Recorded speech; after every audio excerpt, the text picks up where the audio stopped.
Hi, Kaz. Hi, Shelley.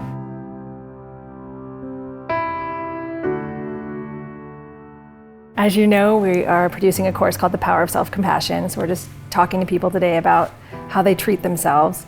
Do you have a critical voice? And if so, what do you find it saying to you? I definitely have a critical voice. I think everybody does. And I think they all start from when you're a kid. So, I think all the things that my parents said, I hear, but it's normally about not doing a good job.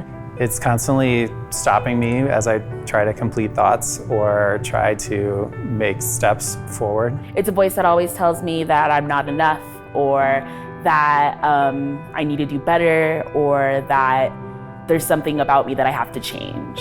When you fail or make a mistake, what types of things run through your mind? I'm not worthy. Everybody's going to see my mistake. Nobody else makes mistakes like I do. You're stupid. I can't believe you forgot something easy. This was basic. Why are you having so much trouble doing something so simple? People don't want me around, that I'm uninteresting, boring, and or just too weird for people's company. It says that I should have done better, and sometimes it says mean words about myself. It's probably the loudest thing that's usually coming through my head before anything else, is at least ringing that failure over and over again. And let me give you a scenario where a friend of yours comes to you, has made a mistake, and what would you say to that friend? Well, the first thing I would tell them that it's okay. You don't need to feel all the weight of this. Most likely you're holding on to this more tightly than anybody else. This in no way, reflects your character or reflects your ability to do something. Definitely a lot kinder to my friends than I am to myself.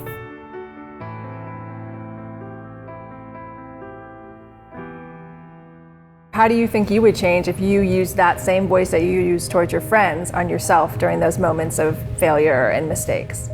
I think it would be, incredible, because you're not going to talk to your friends the way that you talk to yourself sometimes. And I think that if you're constantly kind of reassuring yourself and letting yourself know that you are enough, then your thought process will change. When you treat yourself like you do somebody else, you start feeling better, I think, right away, and you keep it in context much more instead of letting things be blown out of proportion. I think I would have a lot less anxiety in my day-to-day. I think there would be kind of a weight lifted.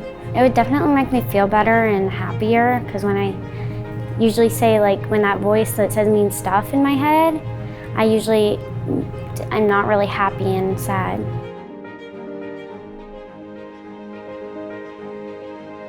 How could the world look differently if we were more compassionate towards ourselves? I think the world would work better. I think through compassion and self-compassion, we all would just recognize that we're all human. As a society, we could learn to love one another and show that love on a regular basis. I think that this world would be perfect.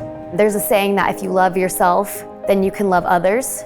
Well, sometimes I believe it goes in the reverse, and that if you can show that compassion that you show to others and bring it into yourself, I think that's where true growth can happen. I think it would be magical. That's really the only word for it, magical, to be able to reflect on ourselves from a place of love rather than criticism.